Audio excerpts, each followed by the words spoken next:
नमस्ते. आपण मागील भागात पाहिले की धृती ही आकर्षला एक लेटर लिहिते. त्यामध्ये ती तिच्या मनामधल्या गोष्टी लिहिते की 2 दिवसांनी तिचे वडील येणार आहेत, तर त्यांच्यासमोर माझा अपमान करू नकोस.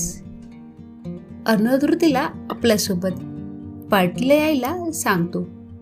धृती पण आनंदाने होकार देते. आकर्षला तो धृतीसोबत जे वागतो त्याचं वाईट वाटत असतं, पण अर्णवला आणि धृतीला एकत्र पाहून त्याला एक विचित्र राग येतो. संध्याकाळी आकर्ष धृतीला आपली फेवरेट कॉफी कशी बनवायची शिकवत असतो. तर अर्णव येतो आणि धृतीचा हात पकडून तिला बाहेर घेऊन जातो. तर त्यापुढे काय होईल ते आपण या भागामध्ये पाहूया. तर कथेला सुरुवात करूया. धृती आणि अर्णव गाडीत बसतात.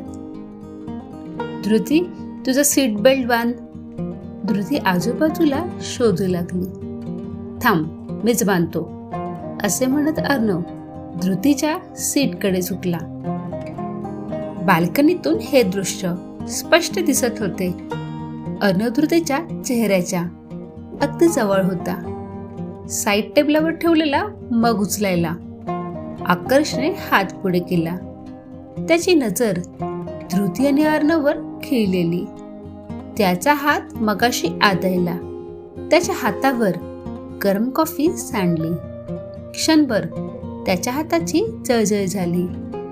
जळजळ कॉफीमुळे झाली की समोरच्या दृश्यामुळे, हे सांगता येत नव्हते. इकडे धृती गाडीत बसून शहरातील उंच इमारतीकडे आनंदाने पाहत होती. तिला खूप छान वाटत होतं. गाडीच्या अर्ध्या उघडलेल्या खिडकीच्या काचेवर तिने आपला चेहरा टेकवला. तिचे मोकळे लांबसडक केस तिच्या नाजूक गुलाबी ओठांना चिकटून त्रास देत होते. काहींना तर ओठाशी इतकी ओढ होती की तिच्या लिपस्टिकलाही चिकटत होते. तिला खुश पाहून अर्णवला मनापासून आनंद होत होता. मी तुझ्या मित्रांना भेटल्यावर सगळ्यात आधी काय बोलू? धृती म्हणाली. तू कुणाला भेटल्यावर आधी काय बोलतेस? अर्णव म्हणाला. नमस्कार, धृती म्हणाली. मग एवढंच बोल, अर्णव म्हणाला. धृती पुन्हा आनंदी झाली. हॅलो आणि हाय म्हणताना तिला जरा संकोच वाटायचा. नमस्काराची शैलीच वेगळी आहे. नमस्कारामध्ये जो आपलेपणा आहे तो हाय हॅलो मध्ये कुठे? तुझे मित्र फाडफाड इंग्लिश बोलत असतील ना? मला तर येत नाही. हो, पण त्यांना मराठी पण समजतं आणि बोलता पण येतं, अर्णव म्हणाला. धृती अधूनमधून अर्णवला वेडेवाकडे प्रश्न विचारत होती. गावी ती अजिबात अशी नव्हती, पण लग्नानंतर नवऱ्याच्या वागण्याने तिच्यात न्यूनगंड निर्माण झाला.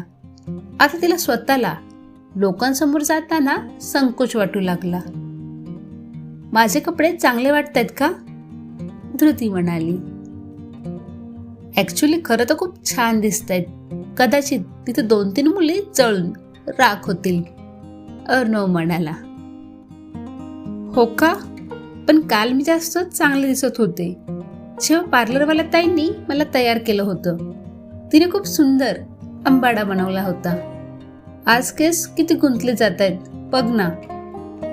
आपले वाऱ्यावर उडणारे केस नीट करत धृती म्हणाली.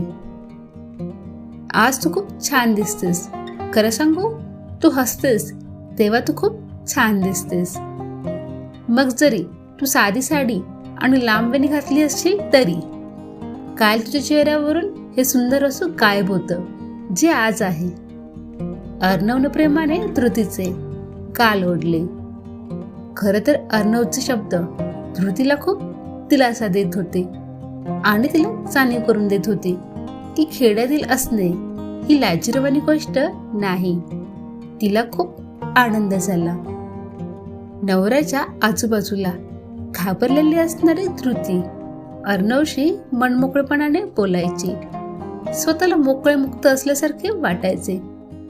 कारण त्याचे कारण होते अर्णवने तिला नेहमीच कम्फर्टेबल ठेवलं होतं.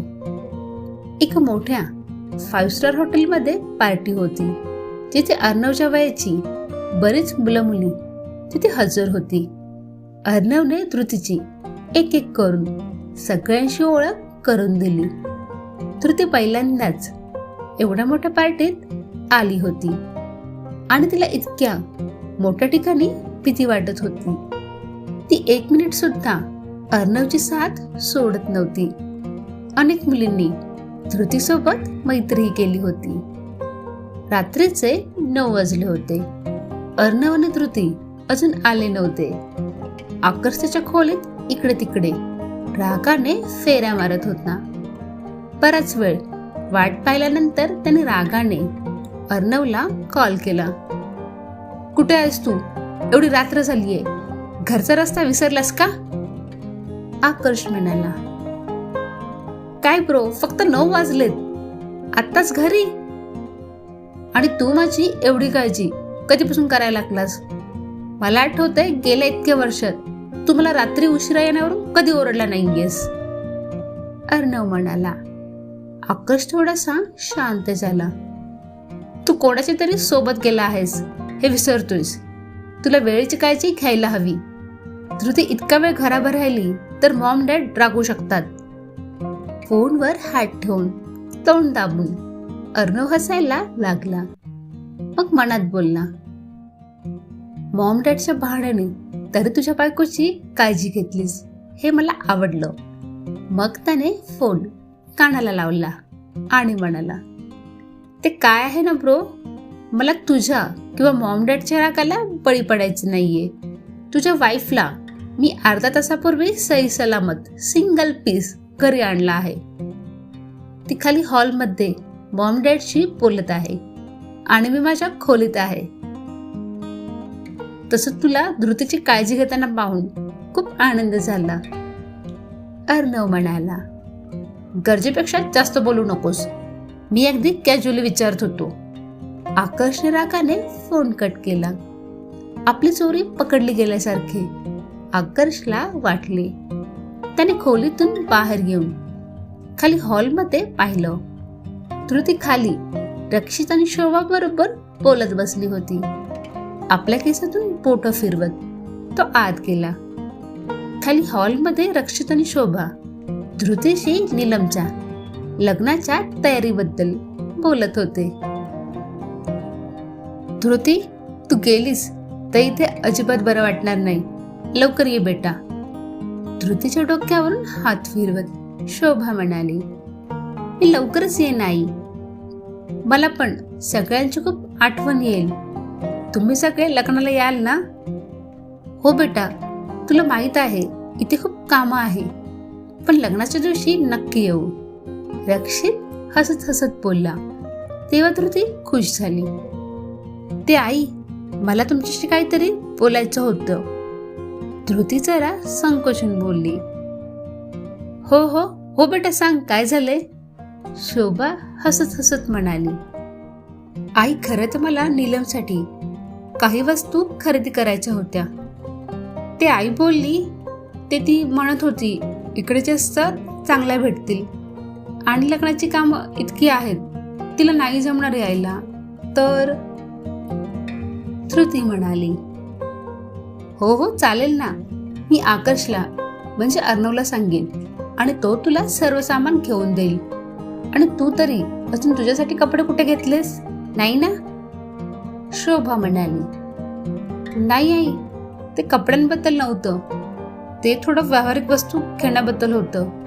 ते इतका संकोच का करतेस धृती? आम्ही तुझ्या आई वडिलांसारखी नाही का? शोभा म्हणाली. नाही आई, तसं अजिबात नाही. ते काही सोन्याचं घ्यायचं होतं नीलमसाठी आणि ते नीलमच्या नवऱ्याला पण लग्नात द्यायला घ्यायचं होतं, तर तेच. धृती म्हणाली. रक्षित हसला आणि म्हणाला, बेटा, तुला हे सांगायला एवढा वेळ लागला? उद्या तुला जे काही घ्यायचं आहे ते तुझ्या आवडीप्रमाणे घे आणि आमच्याकडून पण नीलमसाठी काहीतरी विकत घे. सासू आणि सासरे यांचे वागणे पाहून धृतीला खूप आनंद झाला. खरं तर रक्षित आणि शोभा यांच्या उपस्थितीने तिला तिच्या आई वडिलांची कमतरता भासत नव्हती. थोडा वेळ सासू सासऱ्यांशी बोलून धृती तिच्या खोलीत आली. आकाश तोंड फुगवून बसला होता. धृतीला चांगलंच माहित होतं की आकाश तिला तिच्या दिवसाबद्दल काहीच विचारणार नाही, म्हणून ती गुपचूप कपडे बदलायला गेली. रात्री जेवणाच्या टेबलावर धृती सगळ्यांना जेवण देत होती. जेवताना शोभाने एक कटाक्ष आकर्षकडे टाकला. धृतीबद्दल आकर्षी काही बोलणे व्यर्थ आहे हे तिला माहित होते, म्हणून ती अर्णवकडे वळली आणि म्हणाली, अर्णव, पुढच्या आठवड्यात धृतीच्या घरी तिच्या बहिणीचे लग्न आहे. आकर्षी लक्ष त्याच्या आईच्या बोलण्याकडे गेलं. हो आई, तर? अर्णव म्हणाला, तर हे की तुझ्या डॅडना आणि मला उद्या दिल्लीला जायचं आहे. आम्ही 2-3 दिवसांनी परत येऊ. त्यामुळे धृतीला लग्नासाठी जी काही शॉपिंग करायची आहे ते तू उद्या करून दे. तिच्या बहिणीसाठी काही वस्तू विकत घ्यायच्या आहेत, त्यामुळे तिला जे आवडेल ते घेऊन दे. माझी सून आहे ती, तिला काहीही कमी पडता नये. शोभा म्हणाली. आकाशचा चमचा तोंडाजवळ येऊन तिथेच थांबला. हो हो, का नाही? आई, मला तुझं क्रेडिट कार्ड दे, मग मी धृतीला अख्खं शहर विकत घेऊन देईन. असं म्हणत त्याने धृतीला टोळा मारला, जे आकर्षशिवाय कुणालाच दिसला नाही. धृतीही त्याला बघून हसली. ही गोष्ट आकर्षच्या छातीत बाणासारखी घुसली. जेवण देत असताना धृतीची नजर आकर्षच्या हातावर गेली, ज्यावर ताजे भाजल्याची खोड होती. ती सर्वांसमोर काहीच बोलली नाही. खोलीत शिरताच धृतीने आकर्षचा हात ओढला. काय झालं, दाखवा बघू. धृती म्हणाली, तुझ्याशी काय संबंध? पुन्हा एकदा नेहमीप्रमाणे आकर्षने तिला खडसावले. हो, आहे संबंध. कपटपणे हात दाखवा. प्रत्येक वेळी भीत्री असणारी धृती अचानक झाशीची राणी झाली. धृतीने धावत जाऊन बाथरूम मधून टूथपेस्ट उचलली. अरे, आता याने काय करणार? भाजल्यावर लावलं की बरं होईल. आमच्या गावात हे लावल्यावर सगळे बरे होतात, धृती म्हणाली. आकाशने टूथपेस्ट जमिनीवर टाकली आणि म्हणाला, ही तुझी भोंदू डॉक्टरी, गावीच दाखव. मला त्याची गरज नाही. धृतीने काहीतरी विचार केला आणि मग धावत जाऊन ड्रॉवर मध्ये ठेवलेला फर्स्ट एड बॉक्स उचलला. बरं आहे, मला सांगा यापैकी कोणती ट्यूब वापरता? बॉक्स मध्ये 3-4 ट्यूब पडलेल्या पाहून धृती म्हणाली, माझा हात सोड, मला गरज नाही. आकाश अजूनही तोंड फुगवून होता. गरज कशी नाही? तुम्ही मला सांगाल की मी सर्व ट्यूब एकत्र करून लावू? असे म्हणत धृतीने एक एक करून हातावर सगळ्या ट्यूब पिळायला सुरुवात केली. हे काय करतेस? जी आग थांबवणारी असेल ती काम करेल, धृती तिचे आइन्स्टाईन डोकं वापरत म्हणाली. अगं मंदबुद्धी, हात सोड माझा, मी स्वतः लावेन. आकर्षने बर्नल बाहेर काढले आणि हलके चोळले. तुम्हाला भाजलं कसं? धृतीने परत काजव्यासारखे डोळे मिचकावले. आणखी एकदा विचार आणि मी तुला खोलीतून बाहेर फेकून देईन, आकर्षने भुवया उंचावत तिला सांगितले.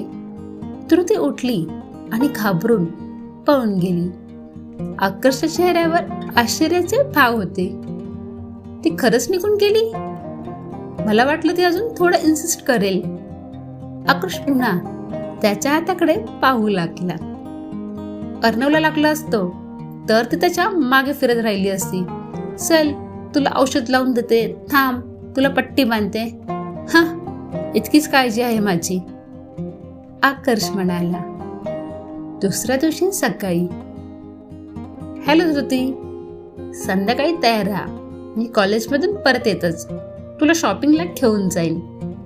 अर्णव आकर्षक खोलीच्या दाराला लटकत म्हणाला, हो ठीक आहे, मी तुझी वाट बघेन, बाय. आकर्ष पण ऑफिसला निघाला होता. त्याने काहीतरी विचार केला आणि मग धृतीशी बोलला. ऐक, आकर्ष म्हणाला. हो बोला, धृती म्हणाली. ते म्हणत होतो.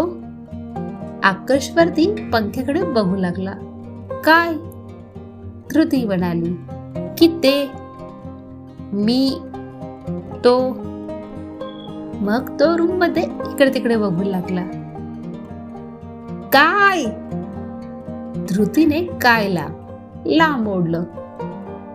ते हे की तो धृतीशी नजर मिळवत नव्हता. काय? काही बोला तरी. तू काय करत किंचाने थांबवशील तर मी बोलेन. तो पुन्हा चिडला. धृतीने तिच्या तोंडावर बोट ठेवले. ते मी म्हणत होतो, बाय. असं म्हणत तो बाराच्या वेगाने दाराबाहेर गेला. लग्नानंतरचा हा त्याचा पहिला बाय होता. तो धृतीला आय लव्ह यू पेक्षा कमी वाटत नव्हता. याआधी तिचा नवरा रोज पोपळ्यासारखं तोंड करून बॅग घेऊन रूम मधून बाहेर पडत असे. धृतीच्या मनात कारंजी ओढत होती. तिचे अंग हसत होते. तर मित्रांनो, तुम्हाला काय वाटतं, या जबरदस्तीच्या लग्नामध्ये आकर्षला धृती ही आवडू लागेल की धृतीला कोणी अजून आवडू लागेल? हे सगळं आपल्याला पुढील भागामध्ये कळेल. तोपर्यंत हा भाग तुम्हाला कसा वाटला हे कमेंटमधून जरूर सांगा. आणि कथा आवडली असेल तर प्लीज तिला लाईक आणि शेअर करा विसरू नका. कथा पाहण्यासाठी खूप खूप धन्यवाद.